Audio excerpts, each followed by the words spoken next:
আমার বাবা একজন স্বার্থপর মানুষ। ভীষণ রকম স্বার্থপর। ভীষণ রকমের স্বার্থপর। তবে পার্থক্য একটাই, সবাই নিজের জন্য স্বার্থপর, কিন্তু আমার বাবা আমার জন্য স্বার্থপর।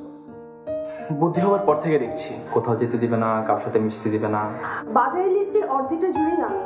আমার মাছটাও আমার, ধার পাতের মাছটাও আমার, বাগানের সব ফুল, দোকানের সব খেলনা, বাসার সব অ্যাটেনশন। আমি একদিকে তো পৃথিবী অন্যদিকে। একদিন হয়েছে কি জানেন, আমি সিঁড়িতে পড়ে গেছি। সিঁড়ির সিমেন্টের ওপর বাবার সে কি রাগ, আমাকে কোলে নিয়ে সিঁড়িটাকে এমন ভাবে মারলো, মুহূর্তে যেটা মনে হলো আমি বিশ্ববিখ্যাত বক্সার মোহাম্মদ আলীর ছেলে। আমার বাবা স্বার্থপরই বটে। মার কাছে শুনেছি কারো কোলে পর্যন্ত আমাকে দিত না। ভিটামিন ডির জন্য মা নাকি আমাকে একবার অনেকক্ষণ রোদে শুয়ে রেখেছিল। কেন তার মেয়েকে এতক্ষণ রোদে রাখা হলো, সেই অপরাধে বাবা 3 দিন মার সাথে কথা বলেনি। I am so proud of my স্বার্থপর বাবা। আমার পড়ার টেবিলটা ছিল জানলার পাশে। সুযোগ পেলে পাশের বাসার রকম টুকটাক টাকি মারার চেষ্টা করতো। অল্প বয়সে যা হয় আর কি।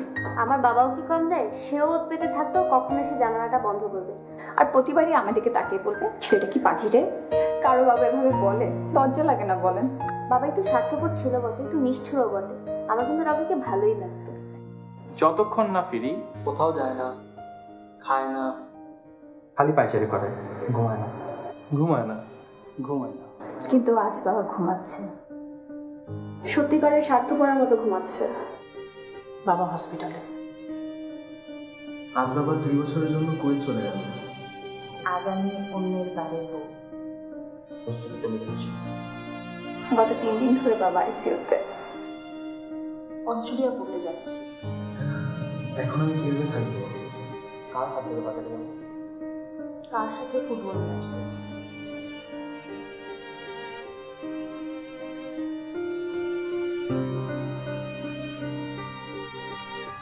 বাবাকে ছেড়ে থাকা তো শিখিনি।